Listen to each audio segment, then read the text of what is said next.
Jadi kita ulang lagi dari awal bahwa maqasidul ammah dari syariat itu adalah limasolihil ibad, dan itu tujuan itu pasti ada di dalam seluruh hukum-hukum syariat dan atau di dalam mayoritas atau banyak mayoritas hukum-hukum syariat.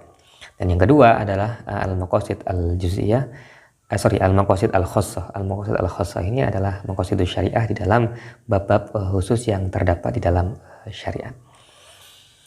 Nah, selanjutnya kita beralih ke yang ketiga, yakni al-maqasidul juz'iyah. Jadi ada al-khassah, ada al-juz'iyah. Nah, ini maknanya beda.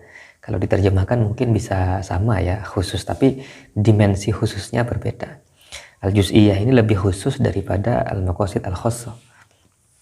Nah, kita baca penjelasannya. Wahia maqasidu kulli hukmin ala hiddatihi. Jadi maqasid juz'iyah itu adalah maqasid dari tiap-tiap hukum secara spesifik. Min ahkami syariati, hukum-hukum dari hukum-hukum syariat.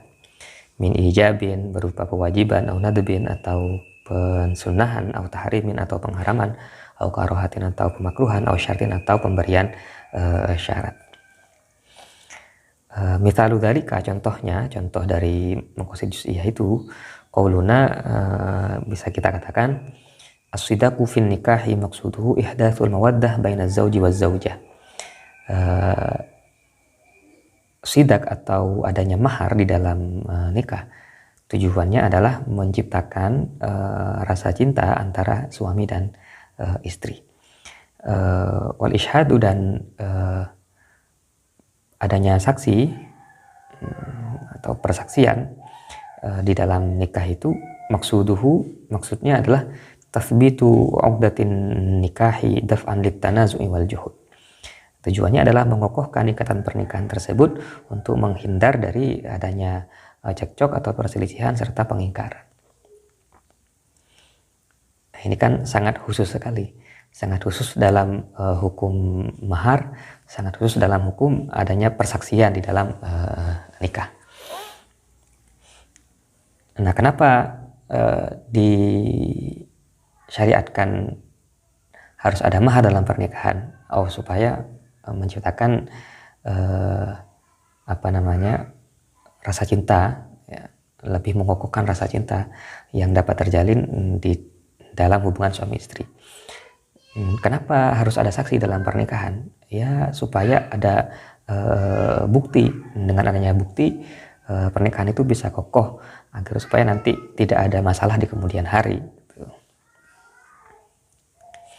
Nah, itu al-maqasid al-juz'iyah. Jadi kalau kita ulang lagi dari awal, maqasid ammah itu untuk syariat, bahwa seluruh syariat itu untuk maslahatan hamba. Maqasid juz'iyah itu pada dimensi hukum-hukum syariat tertentu seperti hukum pernikahan. Dalam hukum pernikahan itu maksudnya maksud syariat itu apa? Nah, sekarang kita kalau maqasid juz'iyah itu khusus, misalnya hukum kenapa harus ada mahar, kenapa harus ada saksi dalam nikah. Nah, itu sudah bicara mengenai hukum-hukum yang sangat khusus, maksud dari syariat di dalam hukum-hukum yang khusus. Tetapi ini catatan yang penting dari Ar-Raisuni. Wa ma'lumun annal idrak as-sahih wal kamil li maqasidis syariah la yakunu illa bil bahthi anha wan nadri ilaiha min khilali hadhihi al-aqsam ats-tsalatsati kulliha. Dan tentu bahwa pengetahuan yang benar dan purna terhadap maqasidus syariah itu tidak mungkin terwujud kalau kita tidak mengkaji ketiganya sekaligus. Jadi kita harus melihat secara holistik, tidak hanya secara parsial, ya. Jadi kalau hanya mengetahui al-maqasid al-juz'iyah saja, itu tidak sempurna pengetahuannya terhadap maqasidus syariah. Jadi kita tahu apa tujuan syariat di dalam hukum harus adanya saksi dalam pernikahan, dan kita juga harus memahami apa tujuan syariat di dalam hukum-hukum pernikahan secara umum. Dan sebelumnya kita juga sudah tahu apa tujuan syariat secara umum. Bihaitsu la yumkinul haditsu anil maqasidil ammah lisyariah min ghairi idrakin li maqasidiha fi kulli babin min abwabiha. Dalam artian bahwa kita tidak mungkin bicara maqasid ammah, maqasid yang umum lisyariati bagi syariat min ghairi idrakin li maqasidiha fi kulli babin min abwabiha, tanpa menjangkau atau tanpa melihat tujuan syariat di dalam setiap bab-bab dari syariat itu. Wala yumkinu idraku maqasidil abwab walal maqasid al-ammah illa bifahsil maqasid al-juz'iyyah wa tatabbu'iha. Dan kita tidak bisa atau kita tidak mungkin memahami maqasidus syariah di dalam bab dari hukum-hukum syariat itu dan serta maqasid syariah secara universal tanpa memahami maqasid syariah yang bersifat khusus atau juz'iyah. Wa tatabbu'iha, dan menelitinya maqasid juz'iyah, wastikhraji dalalatihal mushtarakah, serta mengambil kesimpulan dari maknanya yang sama. Kama la yasihu takrirul ilal wal maqasid al juz'iyah lil ahkam fi ma'zilin anil maqasidil ammah, sebagaimana juga tidak benar kita menetapkan alasan hukum serta tujuan juz'iyah bagi hukum-hukum syariat terlepas dari tujuan universal yang umum. Jadi ini ya harus holistik itu memahami maqasidus syariah. Semuanya harus dipegang gitu. Kita bisa memahami maqasid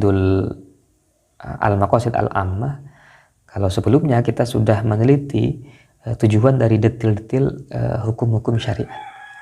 Nah, setelah memahami tujuan dari detil-detil hukum syariat, lalu kita naik ke dalam ruang yang khusus bagi detil-detil hukum syariat itu. Nah, baru kemudian kita akan memahami apa tujuan syariat secara universal.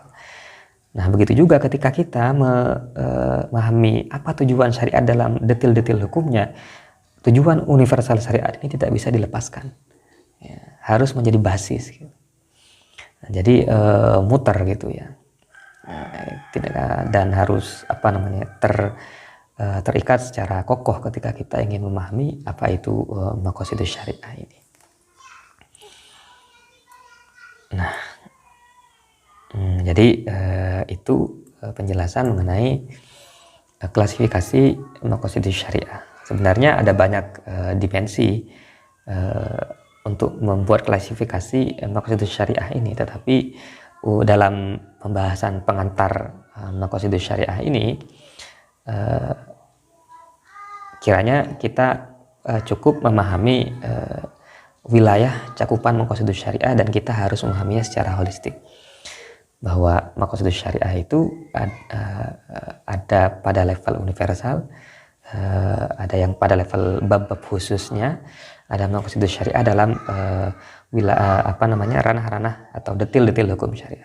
Ada al-maqasidul ammah, al-maqasid al-khassah, dan ada al-maqasid al-juz'iyah. Baik, untuk sementara kita akhiri dulu materi klasifikasi maqasidus syariah ini, dan akan kita lanjutkan pada episode selanjutnya. Wallahul muwaffiq ila aqwamit thoriq. Wassalamualaikum warahmatullahi wabarakatuh.